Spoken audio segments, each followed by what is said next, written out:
It's like an A. And that's the female, but it's not like a female. Because then it'll just switch back to my regular voice when I hit the A key or whatever I guess the A of my voice is.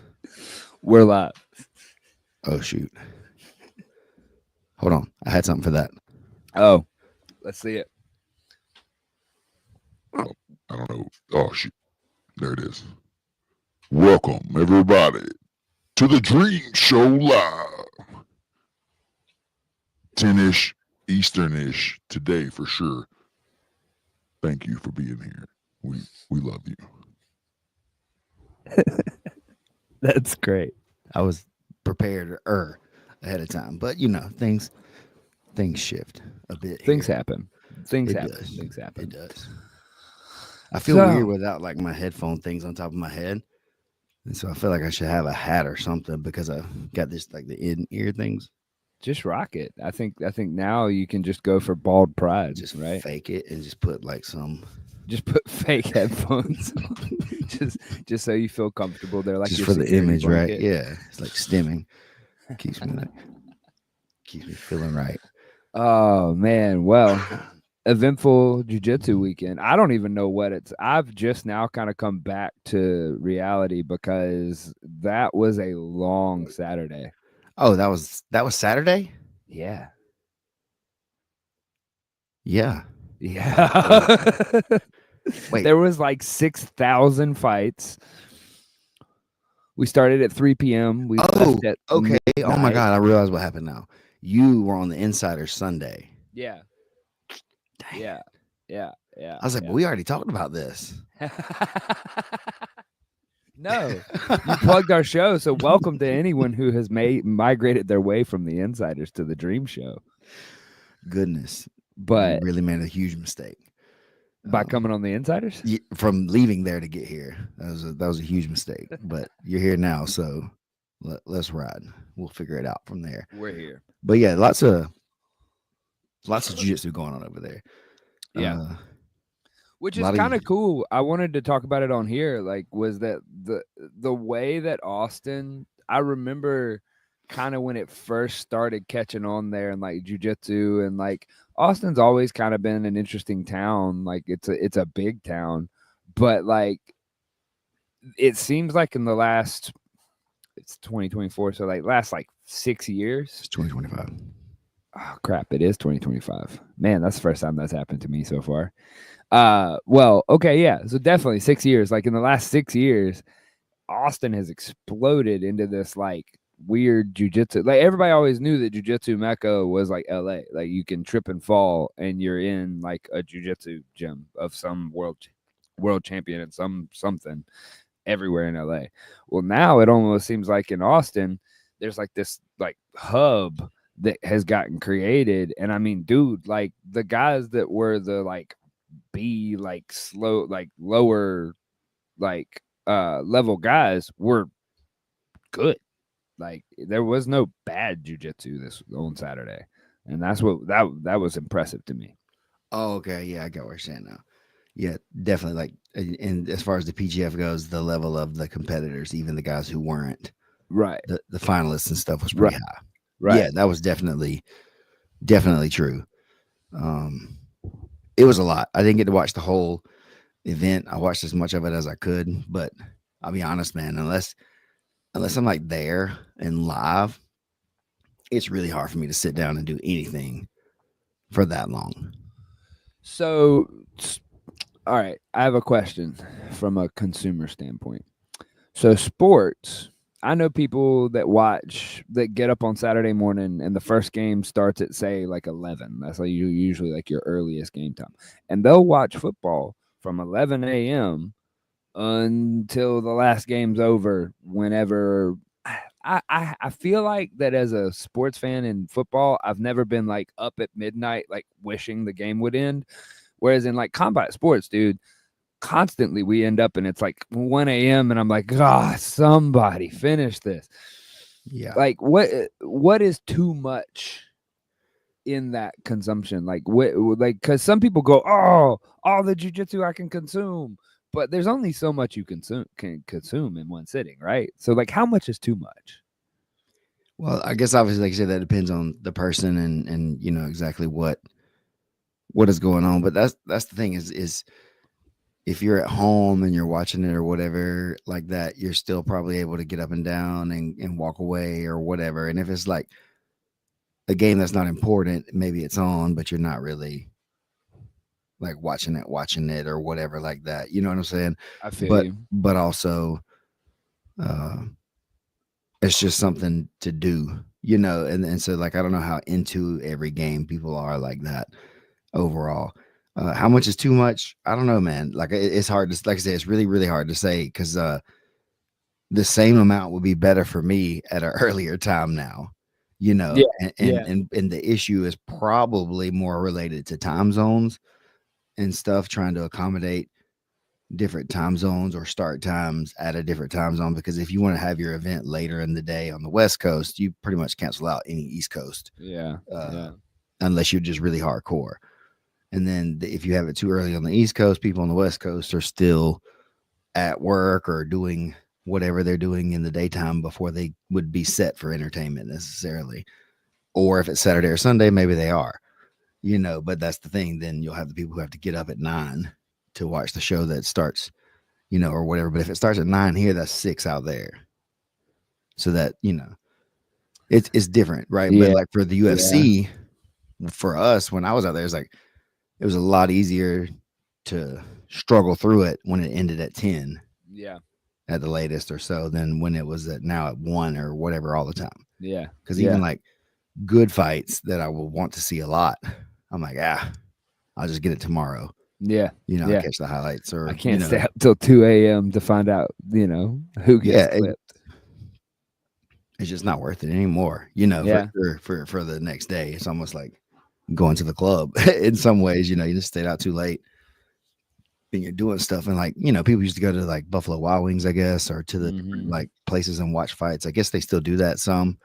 I don't know. Some I have noticed that they're not as like it's not hard to get a table anymore. I remember at one point, like if a good UFC card was on, getting a table at like Buffalo Wild Wings or Hooters or like one of those places was almost impossible.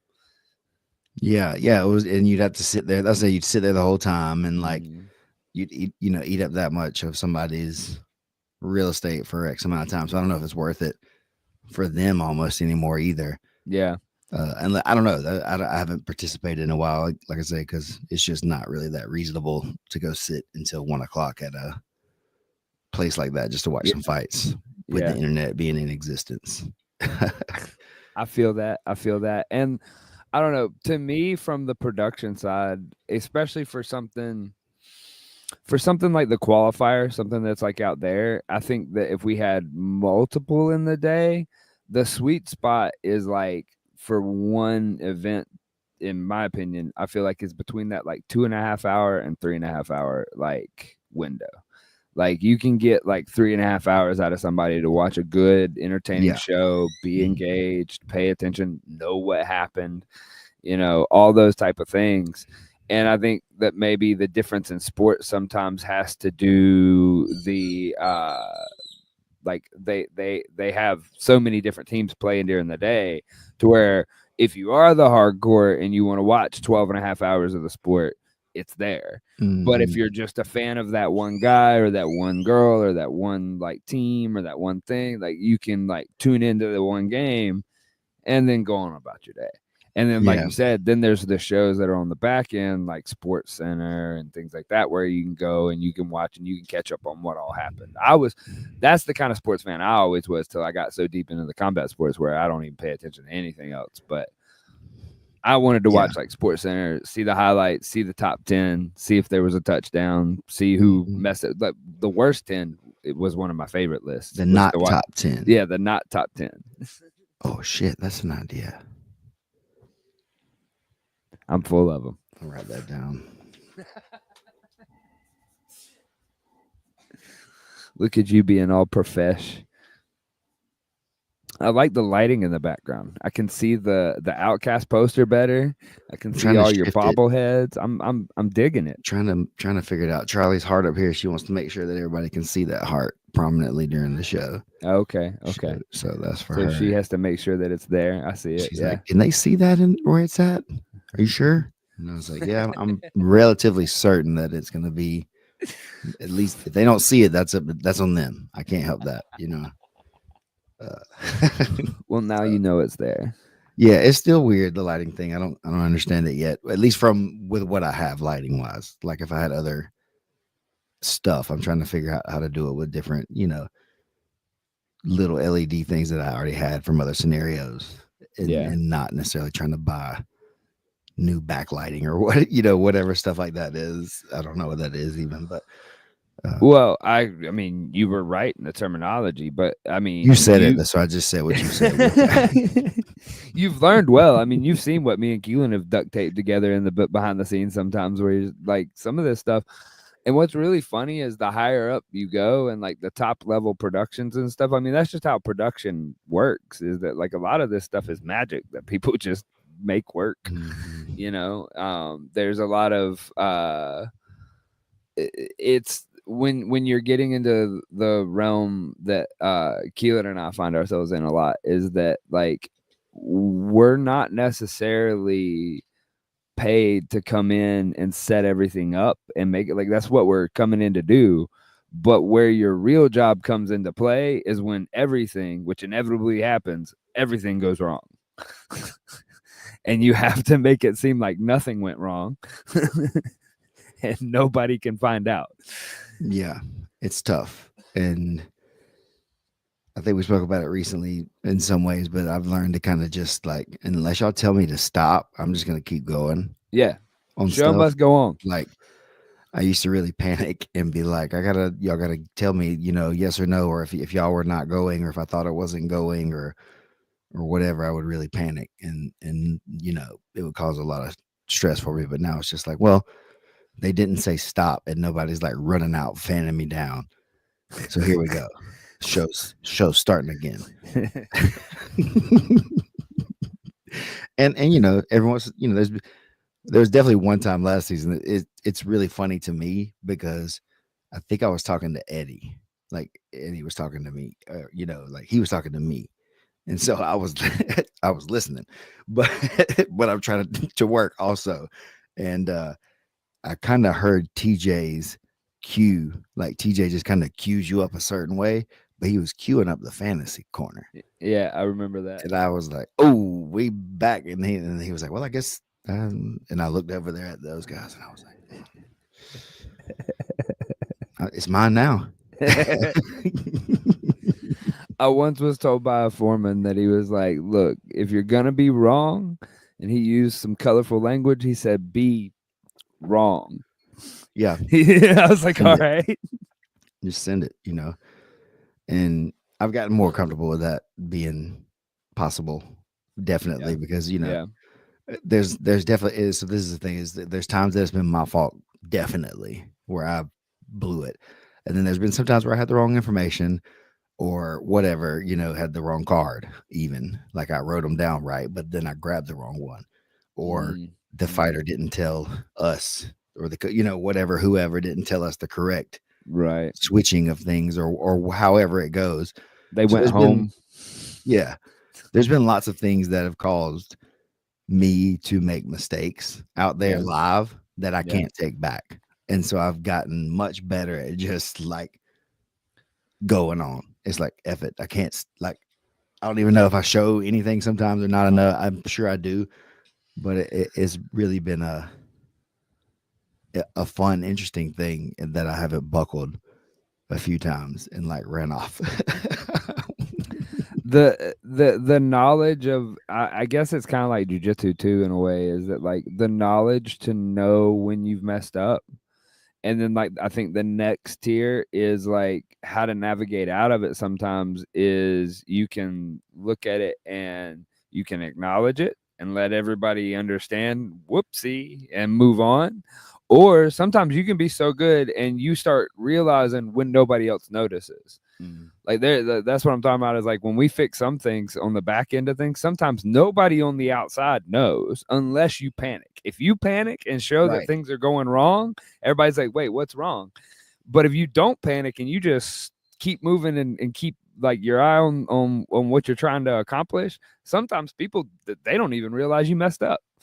Yeah, like, and this hasn't been one of the recent seasons, I don't believe, but there was definitely a season at one point where I had done a ton, and so maybe it was even the pay-per-view, the first one that we tried, and like it went off or whatever for an extended period, but we were running the show still, and I didn't know that. Yeah, like nobody told me, nobody was letting on to me that it wasn't working and that it wasn't running everything, and I was part of the show. But I couldn't tell from the production side because everybody was still doing their jobs. It looked like and felt like that it wasn't live and that we weren't really doing it, you know. So, Yeah. so that was definitely that was that because we were actually just recording it too then for posterity. Like since it wasn't going to go live, we were still doing it, and everybody didn't need to feel let down or like the air was out because it wasn't live. It was like it was still the show. We were still doing the thing, and so we still Right. need to bring it like it was. It's that. still the show. Yeah. Yeah. So it does say like it's just cool that y'all have been able to do a better job of that too. Yeah. And not that y'all ever were necessarily bad at it. It's just it was obvious when at Oh, first. yeah. Because y'all were Well, scrambling. It was like it's- we don't have this one chord that we need, and it's Yeah. in Huntsville. That's the only way we're gonna get it. And so like somebody will have to wait until tomorrow, and somebody will drive to Huntsville to get this one chord, and we'll be good to go then. But for now, shut up. It's okay. Well, and the full evolution of something like that, like this won't make sense to basically any of the listeners, but like if anybody knows, is that like at that point is that like the one chord that we needed, we've now evolved to the point that we've completely eliminated that because we needed three of that one specific type of chord is usually what would happen, and it's an adapter type of thing. And we finally figured out that we were like, well, the adapters are our weak point. And so we just went through and we took all the adapters that were of that nature completely out of the equation. Seems legit. Yep. And that's how we had gotten adaptation. This is like a jujitsu ass answer. We're just Yep. gonna keep making adapters to this thing instead of just like getting a new chord. It's like, bro, you actually Well, just go back to the okay. basic old school chord that's straight. It's not it's not just the chord. It's the chord, but then okay, we got to use a different camera. And so it's like, all right, we got to like hone in our abilities and go, okay, we need to level up and get the camera that takes us this. We didn't even know that we needed this specific only camera when we first started this.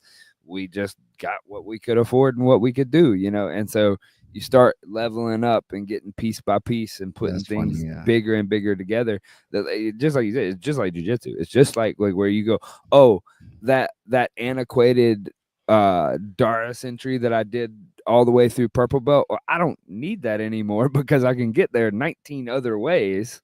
And so I need to replace that with the updated one and not be married to the one way that I know how to do this. Just put it all on one little board. That way you can operate it easily and only choose the things that you really need instead of having 60 different parts that you're trying to operate independently. So yeah, it's really interesting, man. The simpler it is, the better. Everybody's trying to simplify. That's always, I think, what it is. And people who try to overcomplicate, they make too many problems for themselves, even if you're trying to do something worthwhile. If you're just trying to overcomplicate it, that's not going to be helpful. So I think, yeah, it's interesting, man. Simplifying it down, being good at it has been fun. Getting the reps has been fun. You know, again, the qualifiers. Man, there was times where people weren't even showing up hardly at all, and like, man, I don't know if we're gonna do these things, man. They kind of, I don't even know. Like it's a great idea though. Like it should be, people should be coming. People should be showing up. They're gonna, da da da. But they definitely didn't for a while, and so to see that one come off where it was such a, like you said, well attended and like skillfully well attended event, was cool. And Brandon, I think mentioned somewhere that there was like a 800 people viewing it live for the qualifier, whereas for some of the live nights back in the early seasons, that was like a good night for a season night. Sometimes around 1,000 live viewers at one time or whatever was something we were like, whoa, that's awesome, bro. We had Yeah, we had 1,000 people multiple watching all at one conversations where time. like, are you crazy that 1,000 people are willing to sit All here at and watch us once, do jujitsu yeah. in the gym? Mm-hmm. So yeah, that's is wild. Is where it's at and where it's going. Yesterday was crazy. We were on the phone for a long time. Yeah, we have meetings now. That was most of that meeting was a rules meeting. Listen, and I was texting you during the rules meeting, and I was actually like, I wasn't participating during a good portion of it because there wasn't nothing that I was needing to say. I didn't feel like for a long time. Yeah. But I was listening, to make sure of whatever that was, but dude, it was interesting, the things that are coming up, and then the thoroughness that everybody's trying to bring to it, and the different opinions that were being brought up for what, why, and how things are operating is fun, to be a part of that. And then it's also, it's a lot. That was a lot of of energy and mental load to do that. Oh, dude, we got to the end of the meeting, and I'm so glad that I was paying attention, because at the very end of the meeting, they basically were just like, "Hey, Isaac, did you get all that? This needs to match all the information on that video we gave you the SD card for." And I was like, "Oh, yeah, I got it." Isaac's here. Yeah, I made it as long as I could, but I had to get inside the school and start working. But I think we were on there from I was on there for 4 hours at least, 4.5 or something. Yeah, I think our meeting started at noon, and I think I got off around 6. Sick. Yeah. So listen, y'all, we're working, y'all. We're trying. We care. Exactly, and that's what I want some of the competitors to realize, because I've been to some of the meetings and been around for some of the ones at all the other organizations that ADCC and I wasn't really around for much of the CJI development, but I know that they happened, and that competitors get in there and start to argue with refs and start to have issues. And look, man, I hate rules, and the thing is what made me laugh during that whole meeting is what you were saying. It's so in depth, so many conversations of what ifs and this and that and all that. And what made me laugh inside is that if we would just fight, if we would just do the thing, 95% of these rules aren't really necessary. But as we're having to make rules, and then we all get in and start to disagree with rules. I mean, it was 6 months ago when everybody was having that argument in ADCC of was his back on the ground or not? And you're like, oh my God, what are we doing here? And so then that was okay too, though, right? Because a couple times that was the consensus, because we would start getting really into some weeds about something, and then somebody would come back and just say, listen, this is already covered by this other thing we've already said. And it's like, oh yeah, it totally is. There was no reason to even have that discussion. We've already, but we didn't really know. That's the thing. It's still so new. We're not sure. And people argue so much. These rules, last season or the season before, I had to go out there during one of the rules meetings and just tell them to shut up and let the refs get the message across. Yeah. It's they can't even explain to you what you're already asking or what you're wanting to add. It's coming. The thing that it's you're in about the to rule add, book. Yeah. They're going to get there. You just are too fast. This is typical jiu-jitsu athlete behavior, by the way. Right. Class behavior. This is how y'all act. Y'all are like that. I was like that too. That's why I can say y'all now, because I'm the teacher and I used to be the student. What is that it doesn't matter the rule set, it doesn't matter, and I know what it is. I'm asking the question because I want you to say it. Is that what is that they, when I say they, everybody, when competitors want to get as close to the rule as they can, and they want to know I guess if you ain't cheating, you ain't trying. Okay, yeah. All right. Yeah. Essentially, Everybody wants to win so how badly that they close want to can I skate. get to the edge without you calling me for it? And then how much will you call me for it before it actually costs me? Yeah. Because I'll let you say whatever you want to say as long as it's not going to actually cost me anything. And then if you're going to warn me, that's not going to actually cost me anything. And so if I can get to 4 warnings before the match is over and nothing's going to happen, then I'm going to maybe use that tactic as much as possible to win. Yeah. I And mean, posterity's not going to know that was what happened. Maybe the guy that kicks the other guy in the crotch wins 80% of the time, right? yeah. And the people who get the accidental fouls, like a lot of times that says like once you get accidentally headbutted or whatever it is like Has an effect, right? whether it's real, that's it. And that's one of the things that was too is like whether it's incidental or malicious, the foul still causes damage. Right. And once the player is damaged, what's fair about that? Then, Right. Right. they have to continue or not.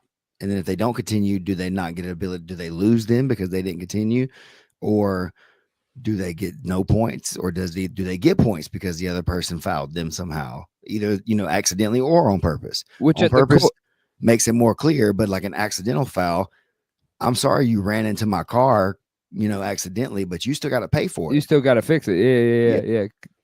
There's 'Cause, got to be some remedy. I guess my question is that like, so are we penalizing negligence in that way of that, like where you were negligent in the movement that you made to where I it think caused the negligence foul? has to kind of be at least like a baseline for a lot of the stuff, Yeah. right? Because like if you're, it's rough by nature. What we're doing is rough. So roughness in and of itself is not the thing. Like unnecessary roughness is a rule. Right. Things that we feel, it's pretty clear what a few things are that are like unnecessary roughness, in some ways, like punching or anything like that, kicking somebody, different things like that for sure, stomping or whatever. There's lots of things that are very It's a different clearly, game if we're playing that. Yeah. Yeah, for sure. Yeah. So, but like I don't know what institutes like the cartwheel pass. What if they land on their knee on your face, but it's because you spun? You're right. It wasn't their intention to knee you in the face. Yeah, your face just happened to be there as their knee came down. But is it negligent because they jumped through the air? I mean, yeah, I guess so. But then, what the hell then? Yeah, what are we doing at that point? Yeah. So that's the thing. There's a degree of negligence that has to be acceptable also, right? So that's what I'm saying. I mean, it's like, negligent in general to even participate in the sport. It's maybe intent, is a lot of the okay. Yeah. And it's hard to judge intent clearly, in some of those moments. Well, I mean, because we're not scoring points, we're not scoring goals, we're not scoring touchdowns. We're especially in the realm that we exist in the sub only in this, there are no points. Like the points are dismantling another person's body. Yeah. Breaking or killing them by rule. So to me, at some point, as the purist in the mind, like, well, all right. But then now, like you just said, is it well, okay, now we're in pride fighting or we're in NHB or something like that. Pride. It's a totally different thing, right? Because at this point, the debate is that we're not debating fighting because fighting exists in multiple different forms. Yeah. Well, this is a degree of fighting, but it's not a striking. It's a portion of a fight. It's the grappling that's portion it. There's of a fight. There's a degree of a fight that we're operating in. So if people want to call it a fight, I'm not really arguing that point anymore. But it's definitely not what we consider a all out brawl or a no holds fight or a street fight or whatever. We're definitely not adjudicating anything like that. But we're trying to figure out the rules for a professional league that athletes are going to be coming into and participating in regularly and putting their bodies at risk. So people are arguing for the safety of the athletes and like how hard the game is. And sometimes we're thinking about excitement and the way that the rules should go. And then people are coming in advocating, whoa, this is a little crazy what you're expecting from some of these guys right here. Let's pump the brakes on that a little bit. And sometimes, it's like, hey, shut up. And then sometimes it's like, hey, I think he's right. Sometimes, like that was the interesting part of it. Cause like we all had different takes on certain things. And sometimes it's like, you'd agree with one person about one thing, disagree with them about the other thing. And it's just like there's so much nuance in what it is that we're trying to do, I guess, in a way. that without a rule, it leaves it open, which is Yeah. probably better. But then what if somebody does that? Yeah. Because if we're already thinking about it, then it's plausible, it's realistic that somebody else would do that, even if it's not smart, right? Just like in Yeah. class and training, when you're rolling with a white belt, you'll do something silly that you'll probably get away with, whatever. It's against the rules, and not rules like fair and foul, but just like the rules of what you can do for real. And so similar to that, if people think they can get away with it, like you said, they'll get away with it. And how much can they get away with it? Well, if they see the speed, I mean, this is human nature. Speed limit's 55. 97% of the people are doing 60 Well, at because least. you get that little zone right there of I can get away with a questionability. little bit. Yeah, because there's a lot of machine malfunction maybe, or whatever it could be in that way, and then nobody really wants to get somebody for just barely doing something wrong. Who are you, man? Till you get the one guy that wants to You're the just take that policeman? rule book, and slap it down. Right, and then look, you need people like that too. Sometimes that way they You got can try checks to and go. balances. Right, that's it. So sometimes you're on all the way over on the other side of where it's like, wait a second, this rule kind of takes like the cartwheel thing or whatever. This is a hypothetical argument that did not happen, by the way. Right.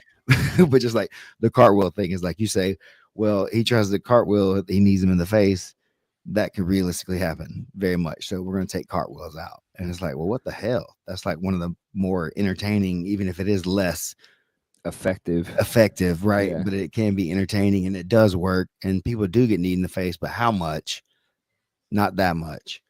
Realistically, you know what I mean, for the risk. So you could just end up ruining the game if you start trying to nerf it too much. Yeah. Right. And I think that's kind of what you were saying too about it's not a fight.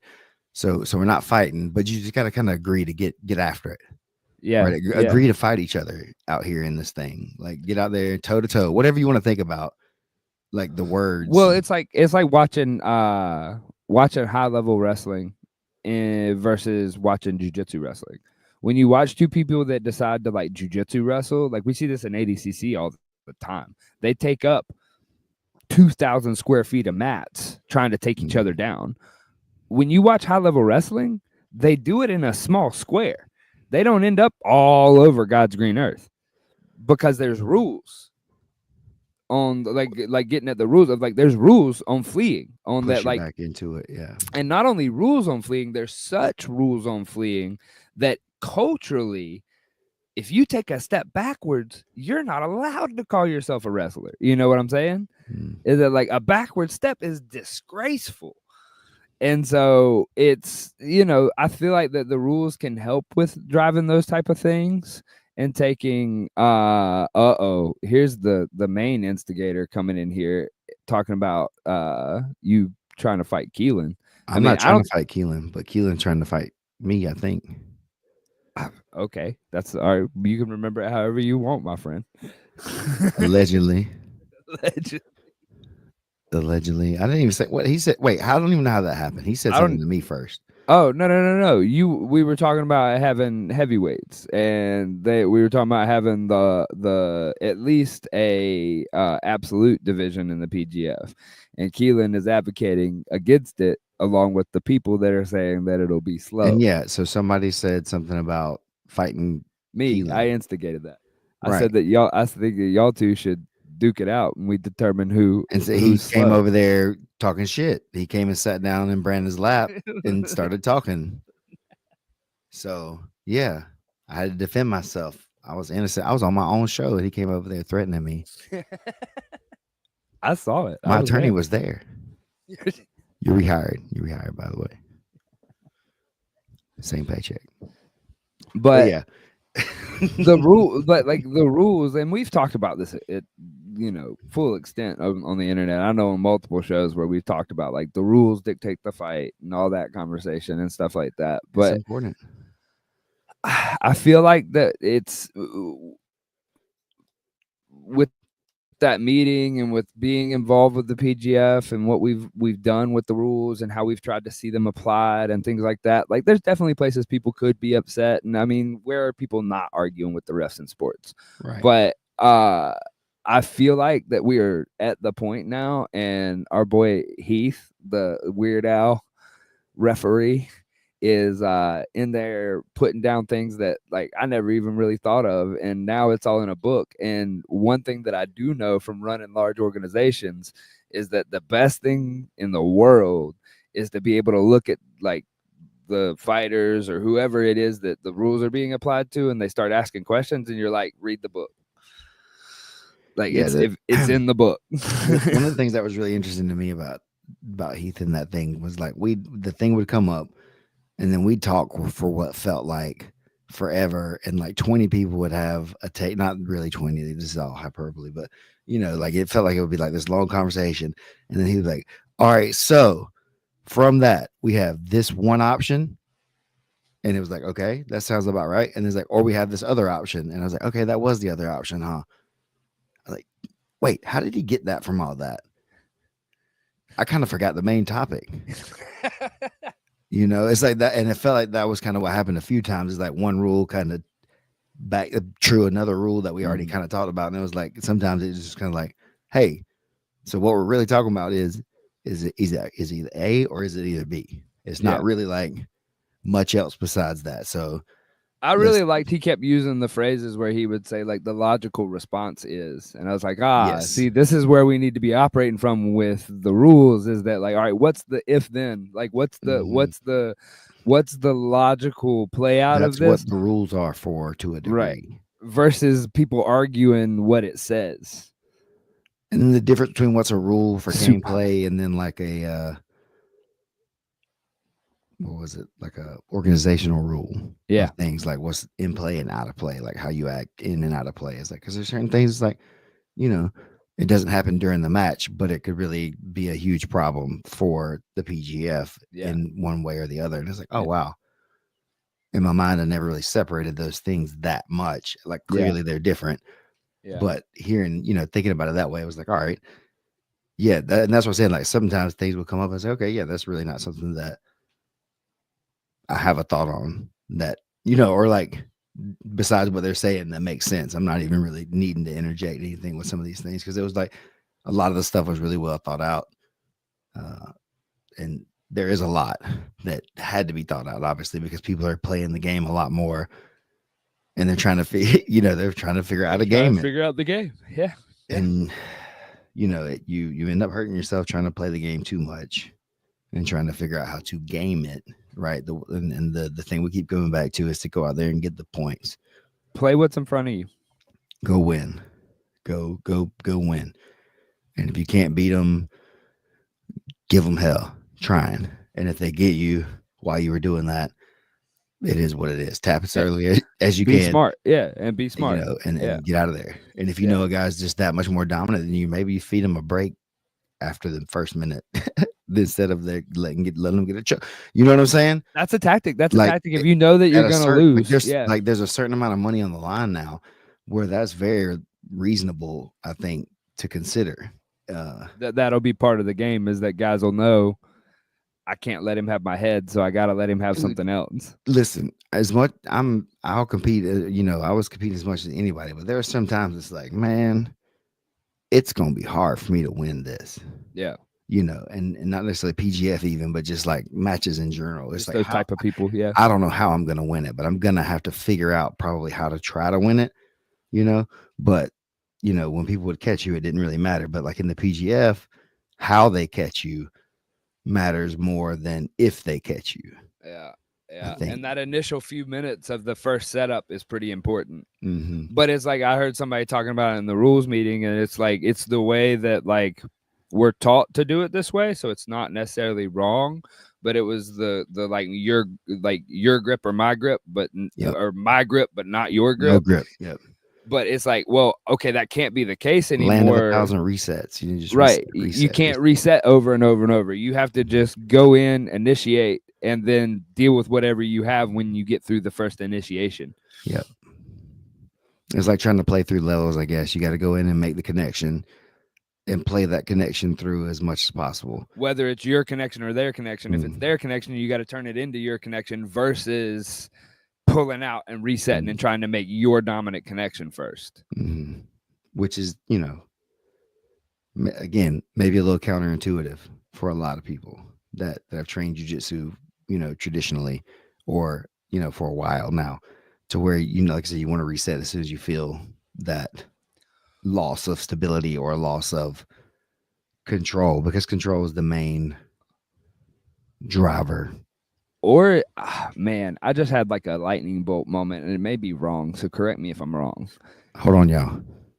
If this may be influencing more in the direction of, we talked about like people being okay with losing. Well, I don't think it's okay with losing, because you don't have, like, in a grappling exchange, if you're top in the world and you're good, you shouldn't have to lose by what we deem as losing, as far as like a choke or a break or anything like that.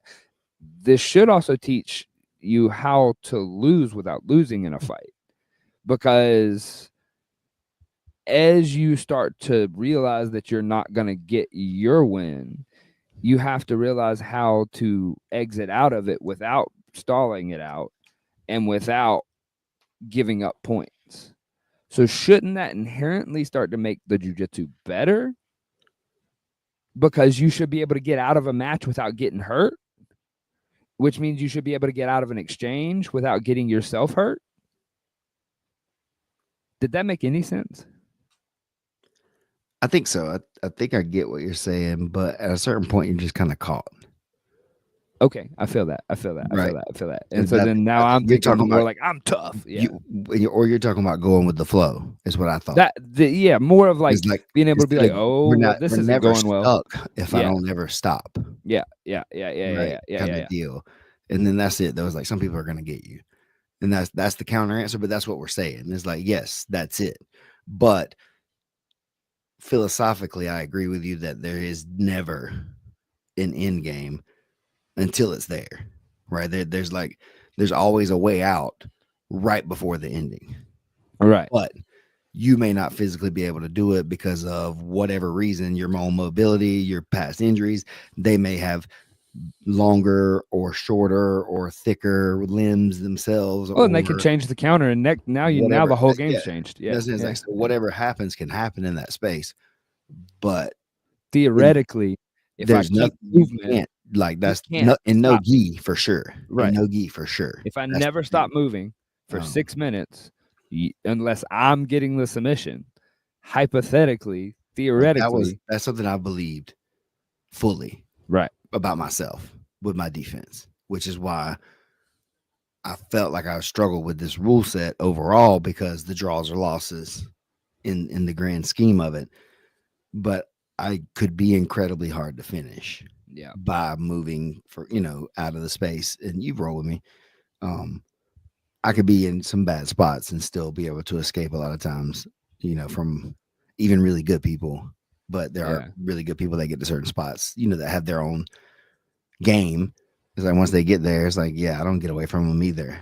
But a lot of the other main spots that exist in jiu-jitsu, I'm practiced, so I can make you work when you have my back sometimes more than you want to have to do it, to finish me. And so I think so. I think I agree with that in 6 minutes, unless they get that, what we're calling, I guess, like a checkmate kind of position on you, that you should be able to keep like finding the open loop to keep going, whatever it is. You should be able to get the circle to go against the square or whatever it is, and before they get that triangle to close off your circle. And that's what it turns out to be a lot of times. I'm thinking this me maybe being wrong a little bit, but it's something like that. But it's in theory, like you're talking about, in theory, all that, like you should be able to like change the geometry of what's going on, and the idea that them stopping you from changing that geometry is the break or the choke. Like that's That's the game, and There's that's a what limit.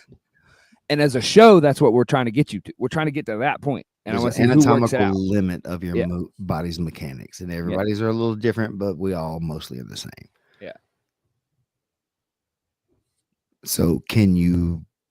That's it. Closing the loops, the 2-on-1s, the loops that close, isolate the limb, or coiling around limbs, or coiling around, other things like that. That's the thing. And you could do, figure 4 shapes or whatever we want to call those to the geometry, whatever patterns to close off the other loops.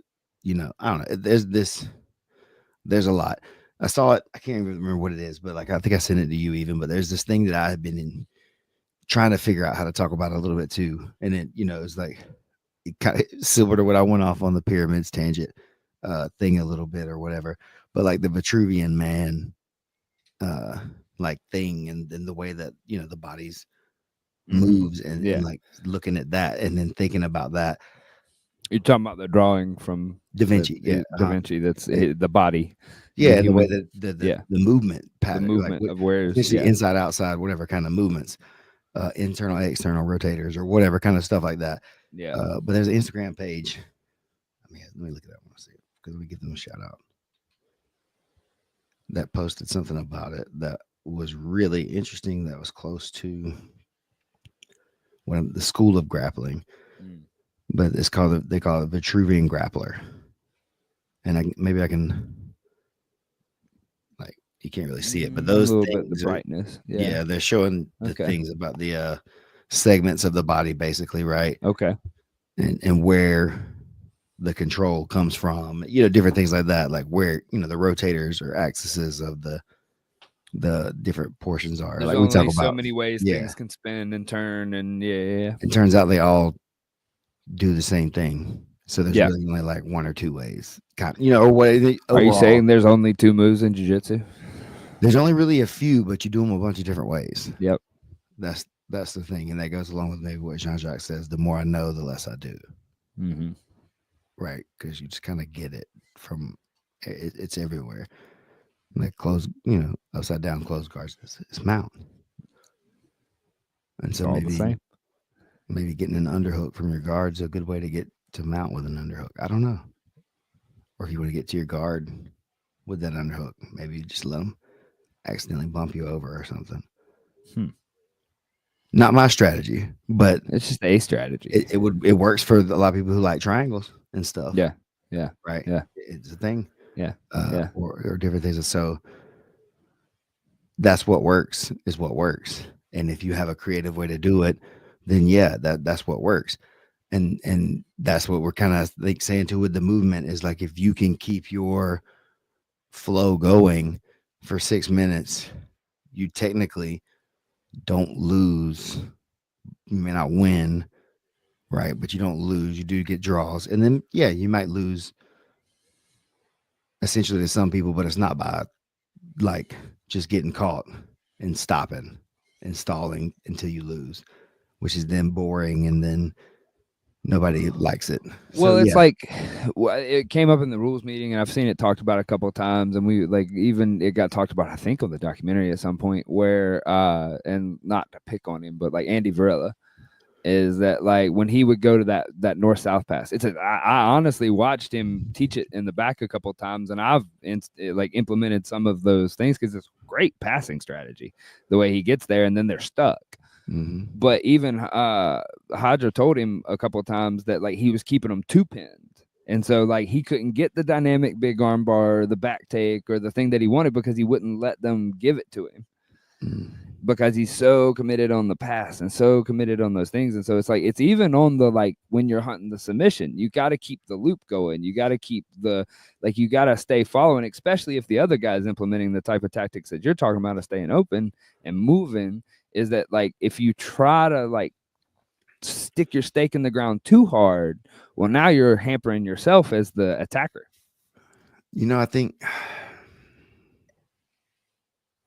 I think that's right for the PGF for sure. Right. So not saying that anybody's wrong, right, or Hodger even, or anybody or whatever, but for Andy's side of it, even if that's what I'm saying, I don't even know if that's right. But like understanding that positionally, like there's never been a time that that's ever been true. Oh, that the statement that I just made was Right, true. for Yes, him. 100%. Right, Yeah, yeah, yeah. except for if you wanted to just get to a finish on them somehow, but like Right. in a competitive setting, that has never been incentivized except for when you just knew you could probably catch a guy or something like that. Yeah, Um, yeah. With the game being the way it was in the PGF then, that I don't think that ever could have been called stalling or anything or whatever No, at yeah, that yeah, point. yeah, Right? yeah, So yeah. it's like it's hard to say anything. Like you said, there's no negative to that, in my opinion, from It's Andy's just if your goal is to get in those 6 points minutes. in 6 minutes, yeah. Then it's not necessarily the best strategy. But if you're playing these longer games like he's been used to playing in different games like that, CGI, where you pin their ADCC, upper and body yeah, for ever, eventually you will get the prize at the end because they're going to have to turn it up to catch up, and then that's when you get them.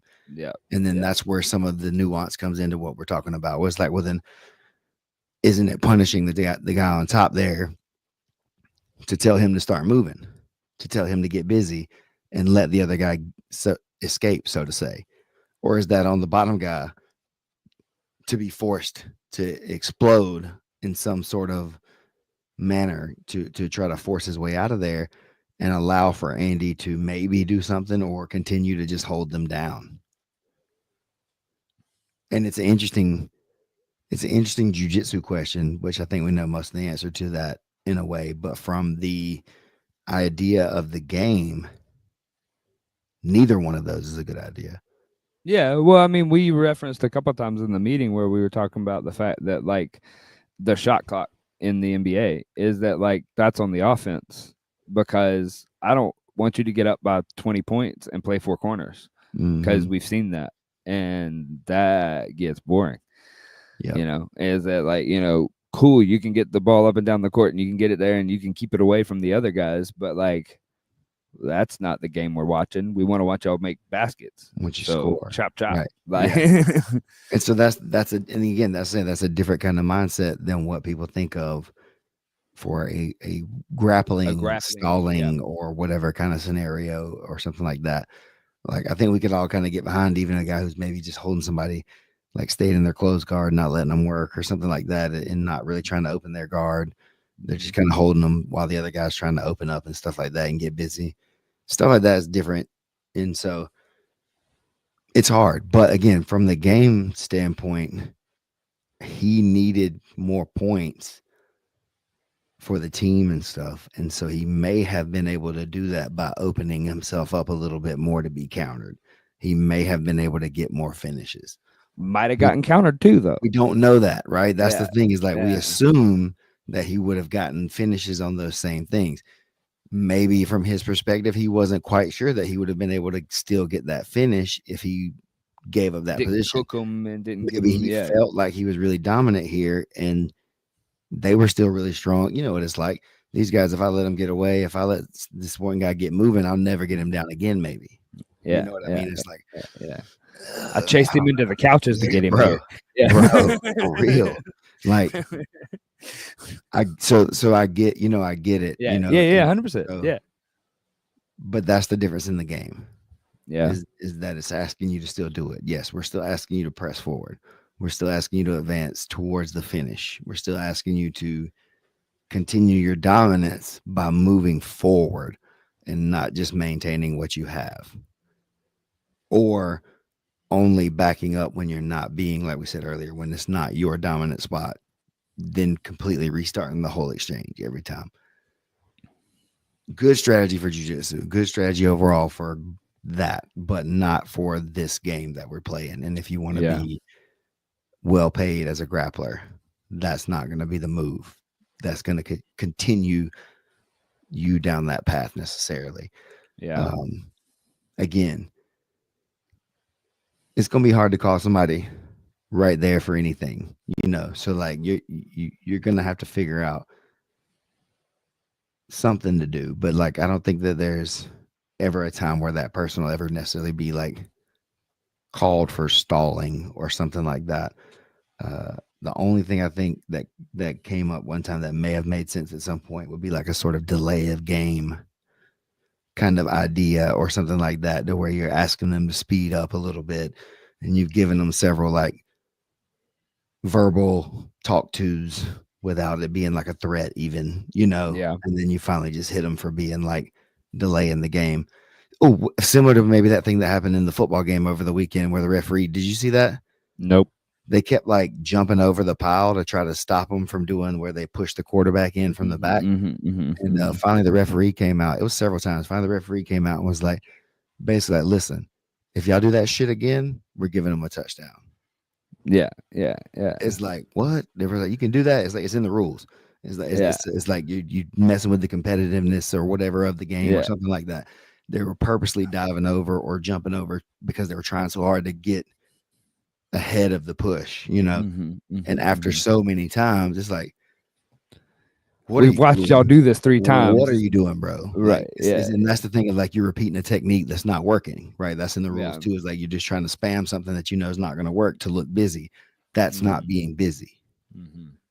We're figuring that out better, right? So there's lots of things like that to where it's like, yes, but no. Right. You can do that. But then also, like, if that's all you're doing, that's actually not, you're really not engaging. You're actually stalling kind of through that. You're using that fake aggression as a stall tactic to further your stalling.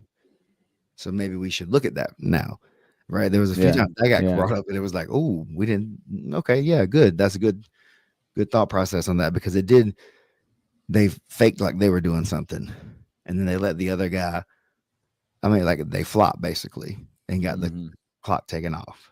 And I was like, oh, I didn't even think about that then. Yeah. But and that's the good part of having that, like, that collective too, where everybody was free to kind of express whatever they were thinking. I felt like too, is because, everybody had different thoughts. And sometimes it was, you'd circle back to an old thought and it was like, whoa, yeah, that's this deal. Yep. And then like you're able to pull in and go section 2.5A. Like, yeah. And that covers 6 hours of conversation.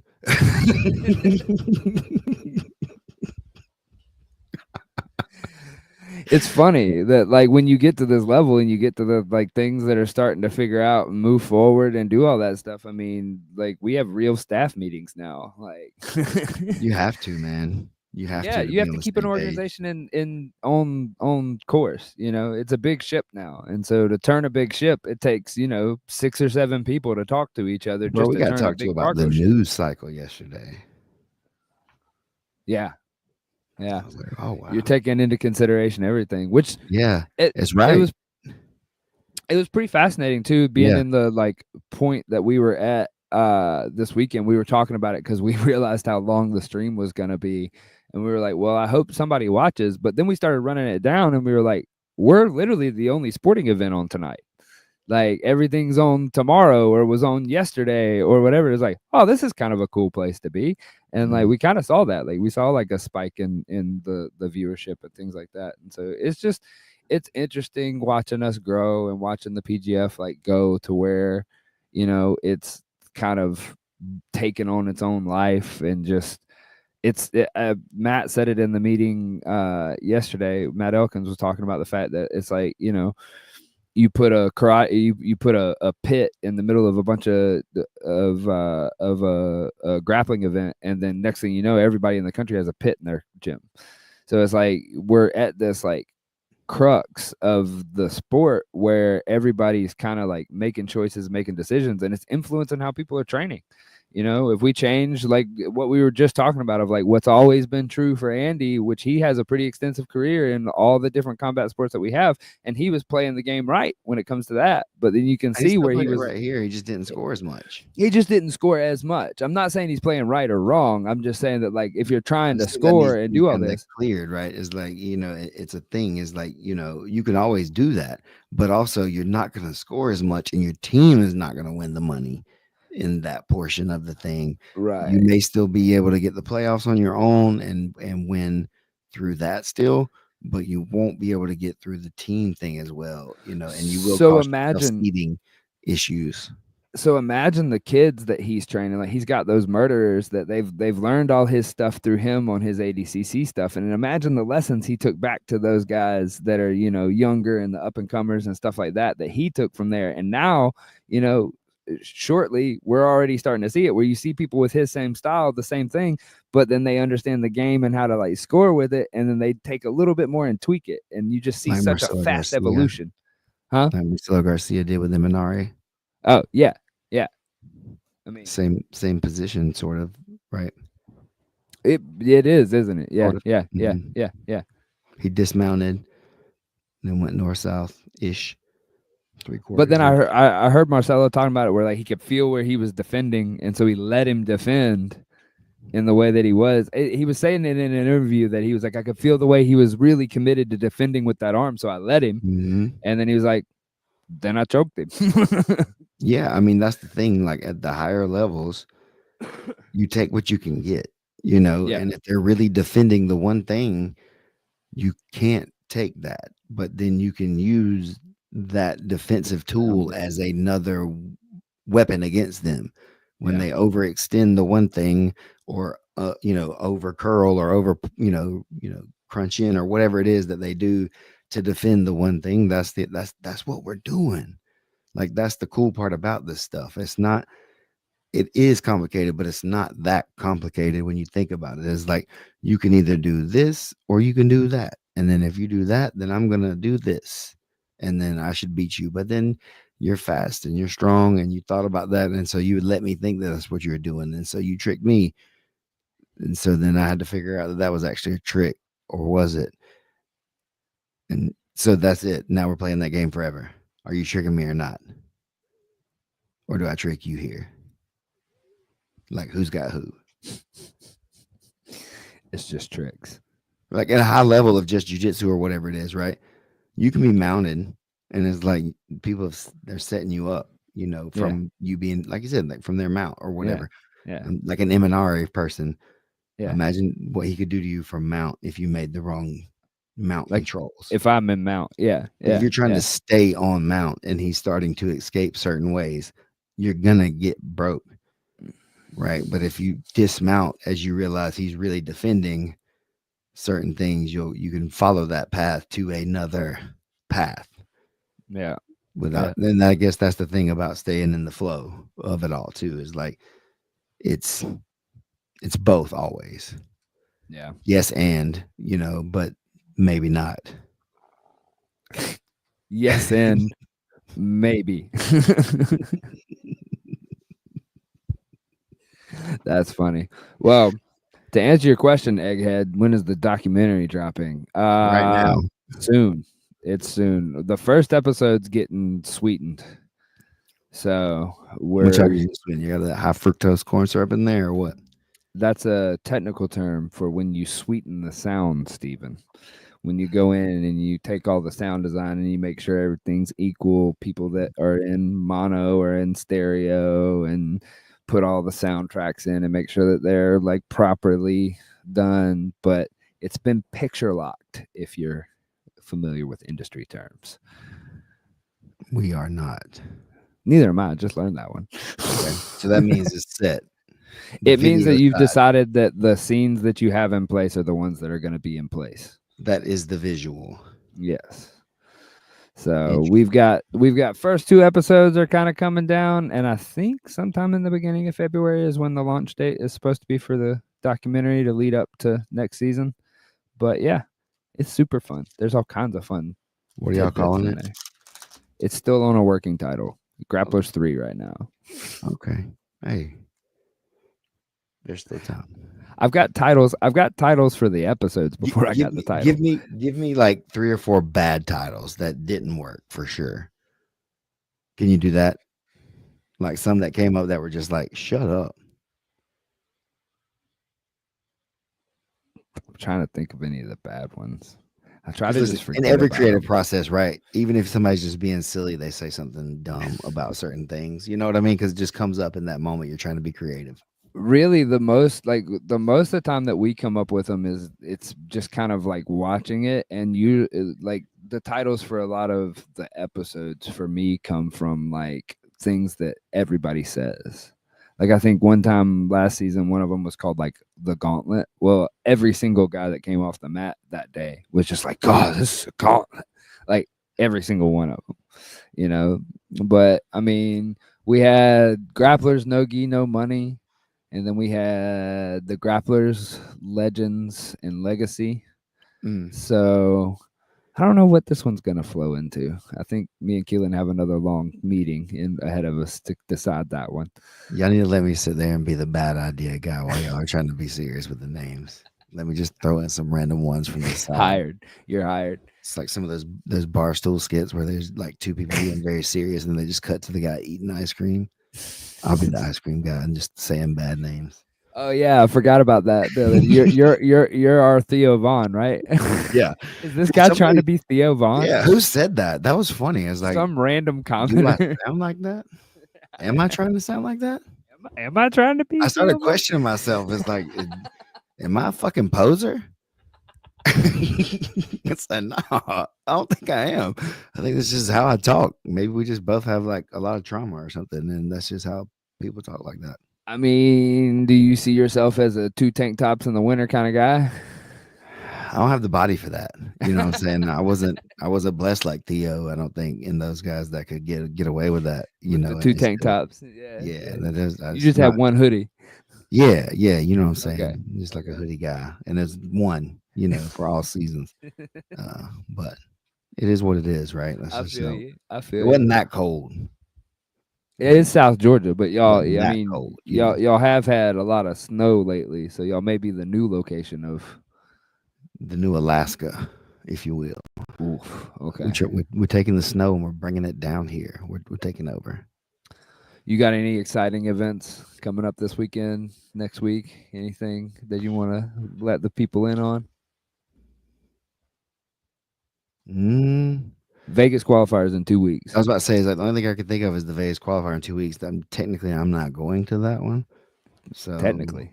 it's not for me. That's like I don't have that coming up per se. Like we have that coming up as a team there.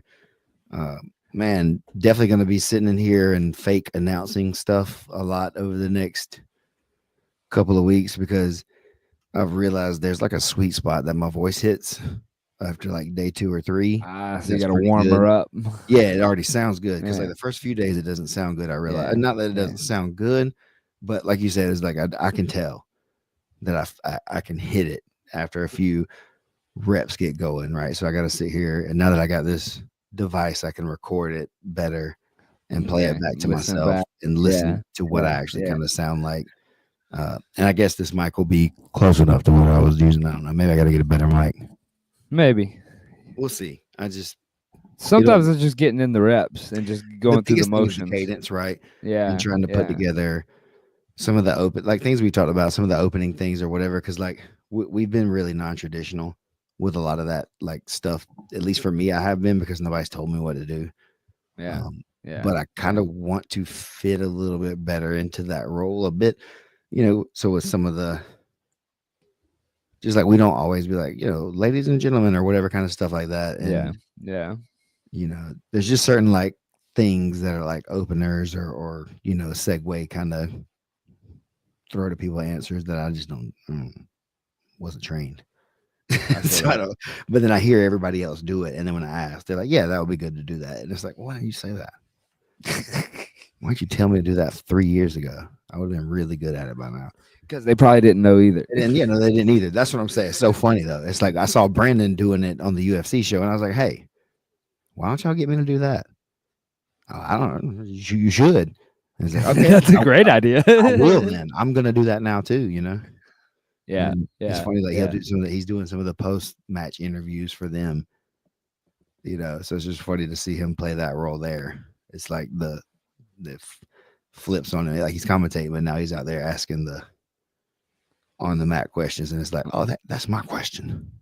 I asked that question. It's like I made up a whole question that like's never been asked before. It's like the jujitsu guy. That's like that's my name lock. I made this move up. I made that lock up. Like, what? You made up an ankle lock and named it? It's just so funny, man. And that's the thing that's the best part of it all. It's like we're just some friends having fun, man. And it's a lot of work, but it would not be being done if it wasn't fun. I don't think any of us would have stuck it out like we have if it wasn't a good time with each other.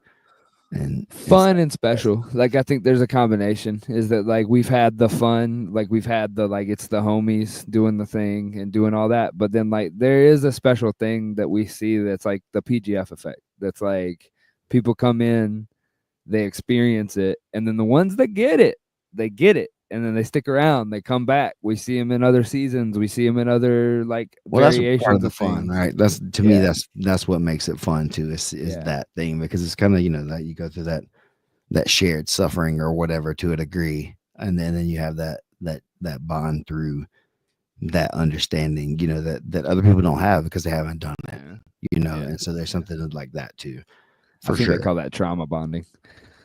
I wasn't gonna say it again, so I'm not trying to be Theo, you know, but I do cry after some of the shows just because I'm so proud of us.